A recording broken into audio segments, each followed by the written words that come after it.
Hello friends, तो आज हम एपिसोड 2 की स्टार्टिंग करेंगे, जिसमें स्टार्टिंग में एपिसोड 1 का एंड दिखाते हैं कि कैसे ये रैंग एंड तेसु क्लब में आते हैं और वहाँ क्या क्या हुआ था। फ्रेंड्स, कॉपीराइट के चलते मैं क्लिप्स पूरा एपिसोड वाइज नहीं लगा पाऊँगी, तो मैं जो हमारे पास अवेलेबल फ़ोटोज़ हैं मैं उसी को स्टिक करके पूरा वीडियो आपको बताऊँगी कि एपिसोड 2 में क्या क्या हुआ था। तेसु गोवो को पूछता है कि वो कौन है, क्योंकि उसके शोल्डर में टैटू नहीं है, पर टैटू दूसरे शोल्डर में होता है और गोवो बच जाता है।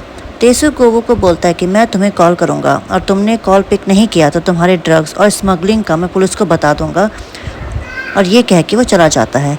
यीरैंग खुश हो जाती है कि चिड़िया जाल में फंस गई है। यीरैंग एंड गोहू खुश हो जाते हैं और यहाँ तेसु उसके बारे में पता करने के लिए अपने आदमी से कहता है। गोवो के ऊपर नज़र रखी जाती है और वो एयरलाइंस के मालिक के घर जाके उनके डॉग्स उनको देता है, जिससे ऐसे शो हो कि वो उनके घर पे ही रहता है।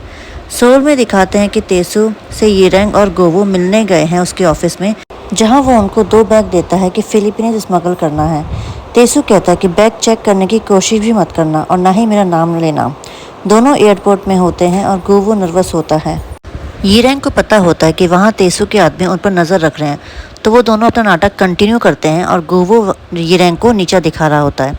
दोनों फिलीपींस पहुँच जाते हैं और गोवो याद करता है कि कैसे वो यीरैंग को पहली बार मिला था। गोवो यीरैंग जिस गाड़ी में आ रहे होते हैं उसमें गैस छोड़ दी जाती है, इससे वो दोनों बेहोश हो जाते हैं। वो उस आदमी के पास जाते हैं जिसको तेसु ने एपिसोड 1 में मारा होता है अपने पैसों के लिए। गोवो को होश आता है और वो डर जाता है। यहाँ यीरैंग की नींद खुलती है और वो आदमी उसको पूछता है कि तुम तेसु को जानती हो, इसलिए मैं तुम दोनों को किडनैप किया है। वो आदमी उसका बैग खोलता है और कहता है कि तेसु अपनी पुरानी ट्रिक्स यूज़ करता है सब पर, ये देखने के लिए कि वो इंसान उनके लायक है या नहीं, और तभी उस बैग में ड्रग्स होते हैं। यीरैंग कहती है कि मुझे नहीं पता कि मेरे बैग में ये कहाँ से आए और कैसे आए। वो आदमी कहता है कि मैं नारकोटिक्स को दिखा दूंगा कोरिया में और तुम मेरा सबूत होंगी। यहाँ गोवो भागने की कोशिश कर रहा होता है पर वो पकड़ा जाता है। उसकी आवाज़ सुन के यीरैंग घबरा जाती है। वो आदमी यीरैंग को बताता है कि अगर तेसु का काम नहीं होता है तो तुम इमेजिन नहीं कर सकती वो क्या क्या करेगा तुम दोनों के साथ। और वो यीरैंग के हाथ में एक डब्बा देता है जिसके अंदर एक फिंगर होती है। यीरैंग कहती है कि दया करो मेरे दोस्त पर और उसकी रिंग फिंगर काट देना, मिडल फिंगर मत काटना। गोवो की फिंगर कट हो रही होती है और यहाँ तेसु आ जाता है अपने आदमियों के साथ, और वो आदमी जो सारे गुंडे होते हैं वहाँ से भाग जाते हैं। तेसु इम्प्रेस्ड हो जाता है और गोवो उसको रोते हुए गले लगा लेता है। सीन शिफ्ट होके गोवो और यीरैंग को बीच में दिखाते हैं कि यहाँ यीरैंग खुश हो रही होती है, जिस पर गोवो कहता है कि आज इतना कुछ हो गया और तुम खुश हो। यीरैंग गोवो को कहती है कि तुम हर चीज़ क्यों नहीं देख पाते हो। जिस आदमी ने हमें किडनैप किया उसने खुद कहा कि वो ये सब पहले झेल चुका है और उसके हाथ में सारी उंगलियां थी, इसका मतलब कि वो झूठ बोल रहा था और ये सब सेटअप था। गोवो कहता है कि तुमसे अच्छा तेसु है, उसने मुझे गले लगाया और तुम क्या करती हो मेरे लिए।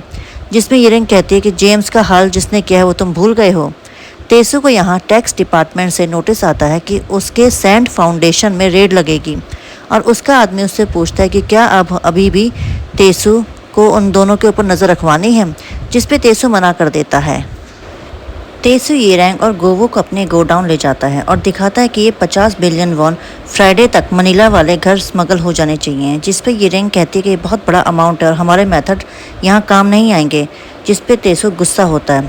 पर यीरैंग कहती है कि हाँ, एक तरीका है कि अपने बोर्डिंग का टाइम कम कर दो, जिससे न्यू लेन में पैसेंजर्स की स्क्रीनिंग होती है और वहाँ लैपटॉप और गैजेट्स बैग से निकालने के लिए मना कर दिए जाते हैं, तो हम पैसों को उस बैग में रख के लैपटॉप को पास करवा सकते हैं और स्क्रीनिंग में एक्सरे में पता भी नहीं चलेगा। यहाँ वो इस चीज़ का एक्सपेरिमेंट करते हैं और बैग स्क्रीनिंग में पास हो जाता है।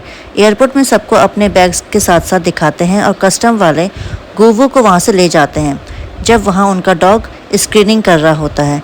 यीरैंग तेसु से माफ़ी मांगती है और कहती है कि कल नया रूल आया है कि कैश स्नीफिंग डॉग्स अब से यहाँ लगेंगे, और मैं आपको ये बताना भूल गई थी। तेसु कहता है कि तुम्हें पता है उस बैग में 1 बिलियन थे। गोवो को अपने पास वो लेकर आते हैं और उससे पूछते हैं पैसों के बारे में, जिसमें वो कहता है कि मेरे पापा ने मुझे निकलवा दिया, पर पैसों को लेकर इन्वेस्टिगेशन होगी। यीरैंग तेसु को प्लान देती है कि सेंट फाउंडेशन का काम रिलीफ फंड का है, तो हम प्राइवेट जेट ले सकते हैं और उसमें रिलीफ सप्लाईज के अंदर पैसों को छुपा देंगे। तेसु ये आइडिया सुनकर खुश हो जाता है और वहाँ से चला जाता है। फ्लैशबैक में हमें दिखाते हैं कि यीरैंग ने गोवो के बैग में एक परफ्यूम स्प्रे किया था, जिसकी सुगंध से डॉग वहाँ उस बैग के आसपास आया था और वो सारे कस्टम वाले आदमी इनके ही आदमी होते हैं, वो सब एक्टर होते हैं। गुवो कहता है कि हम दूसरा तरीका भी अपना सकते थे, जिसमें यीरिंग कहती है कि हमें तेसू को दिखाना था कि उस हमारा ये वाला तरीका बेकार है, जिससे वो जेट वाला तरीका अपना सके। नेक्स्ट डे राइजिंग एयरलाइंस का ऑफिस दिखाते हैं, जिसमें गुवो 2 आदमियों को मिलता है और ऐसे शो करता है कि वो उनका सीनियर है। गुवो के ऊपर अभी भी नज़र रखी जा रही होती है और वो रूम में उन आदमियों को ले जाता है और कहता है कि वो सैंड फाउंडेशन से आया हुआ है और उसको चार्टर प्लेन चाहिए फॉर रिलीफ सप्लाईज़। और ये बात चेयरमैन तक नहीं जानी चाहिए और वो उनको नकली कार्ड देता है जिसमें डायरेक्टर लिखा होता है और वहाँ से ये कह के चला जाता है। वो वहाँ पे से जाकर किसी को मैसेज करता है कि उसने तेसू के पैसों से चार्टर प्लेन बुक किया है। यहाँ प्लेन की बोर्डिंग हो रही होती है और तेसू सैंड फाउंडेशन का प्रमोशन कर रहा होता है।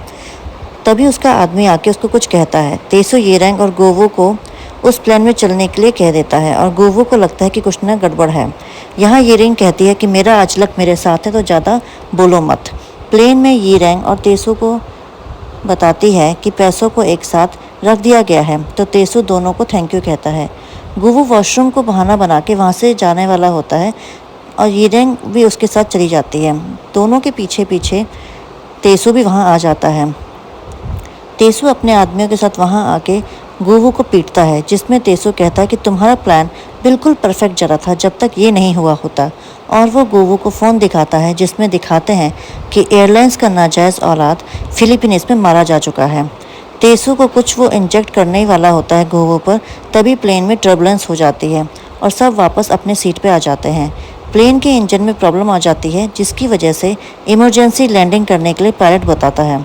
येरैंग कहती है कि प्लेन को लाइट करने के लिए हमें सामान फेंकना पड़ेगा और वो सामान निकालने लगती है और तभी वहाँ जेम्स आ जाता है। उसको येरैंग फर्स्ट ऑफिसर कहती है और तभी तेसू अपनी सीट से उठ के वहाँ जा ही रहा होता है उन दोनों को रोकने के लिए और वहाँ उसके लोग उसको रोक देते हैं। सारे बैग वो दोनों नीचे फेंक देते हैं। तेसू वहाँ आके नीचे देखता है और जब वो जेम्स को पहचानने वाला होता है, वहाँ से जेम्स निकल जाता है, गुवो को उठाता है जो कि बेहोश हो गया था और उसको कहता है कि येरैंग तुम्हें बुला रही है। तेसू येरैंग से कहता है कि तुमने मेरे 50 बिलियन फेंक दिए हैं। गुवो को वो कहती है कि पैराशूट पहनो और नीचे कूदो, जिसमें तेसू उससे पैराशूट छीन के अपने आदमियों को दे देता है, पर उसके आदमी उस मना कर देते हैं। वो खुद पैराशूट लेके प्लेन से कूद जाता है। सब शॉक्ड हो जाते हैं। यहाँ तेसू किसी डेजर्ट में पहुँचता है जहाँ उसके बैग्स होते हैं और उनमें पैसे नहीं, सिर्फ पेपर्स होते हैं। फ्लैशबैक में दिखाते हैं कि कार्गो में जब मनी बैग्स होते हैं, उनकी ऑन बोर्डिंग से पहले ही अदला बदली हो गई थी। जेम्स आके सबको गुड एक्टिंग कह के तारीफ़ करता है और येरैंग को गले लगाता है और गुवो उसको देख के वहाँ बेहोश हो जाता है। यहाँ घर पे दिखाते हैं कि येरैंग सेलिब्रेट कर रही होती है और गुवो उनके ऊपर गुस्सा कर रहा होता है कि उन्होंने उसके साथ इतना बड़ा झूठ और इतना बड़ा धोखा दिया उसको, और उसको समझ नहीं आ रहा है कि क्या सच है और क्या झूठ। फिर येरैंग बताती है कि जेम्स तेसू से मिला तो था एज अ कैप्टन, पर उनको लग गया था कि ये प्लान उनका नहीं चलेगा, तो उन्होंने ये प्लान अबॉर्ट कर दिया था। बाकी तेसू का कार्गो शिप में आके जेम्स को मारना वो सब झूठ था। तेसू ने कभी उन दोनों को कांटेक्ट किया ही नहीं था और तब उनको लगा कि तेसू को ट्रस्ट नहीं लॉयल्टी चाहिए और उसी टाइम पर उनको गुवो का ख्याल आया।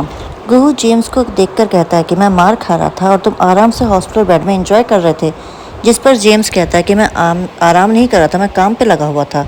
और यहाँ हमें दिखाते कि जो टैक्स डिपार्टमेंट का ऑफिसर बन के टिप दे रहा होता है वो जेम्स ही होता है। गुवो गुस्सा होके जाने लगता है कि अब मुझे वापस मत बुलाना, और जैसे ही वो बाहर जाता है उसको कोई उठा के वापस अंदर ले आता है और वो आदमी कोई और नहीं, तेसू का इन्वेस्टिगेटर ही होता है।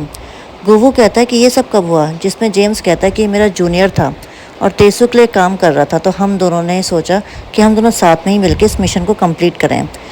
सबको उनके हिस्से के रुपए मिलते हैं और यहाँ येरैंग न्यूज़ लगाती है, जिसमें दिखाते हैं कि जिस चर्च को तेसू ने मिसअंडरस्टैंडिंग के चलते बंद करवाने की कोशिश की थी, वहाँ ह्यूज डोनेशन गई है और वहाँ एक सेंटर बनेगा। गुवो ये न्यूज़ देखकर इमोशनल हो जाता है और तेसू को पुलिस अरेस्ट कर रही होती है। गुवो येरैंग से पूछता है कि तेसू को हमने क्यों चूज़ किया था, जिसमें येरैंग सोने का नाटक कर रही होती है। वो सब लोग वहाँ से चले जाते हैं और यहाँ हमें दिखाते हैं कि येरैंग उठकर किसी हिडन रूम में जाती है जहाँ वो चेस खेल के अपने टारगेट्स को देख रही होती है। फिर हमें 25 साल पहले का फ्लैशबैक दिखाते हैं कि जब वो छोटी थी तो वो मास्क पहने हुए लोगों के साथ चेस खेल रही होती है और एक एक करके चेस का गेम हार रही होती है, जिसमें वो कहती है कि मैं छोटी हूँ इसलिए मुझे आप ये गेम खिला रहे हो और मैं हार रही हूँ। और वो आदमी कहता है कि ठीक है तुम्हें क्या खेलना है, जिसमें वो कहती है कि मुझे हाइड एंड सीक खेलना है। वो आदमी मान जाता है और वो भागने की वहाँ से कोशिश कर रही होती पर पकड़ी जाती है। उन लोगों की फ़ोटोज़ में दिखाते हैं कि गुहू की भी फ़ोटो होती है और यहाँ पे एपिसोड 2 ख़त्म हो जाता है।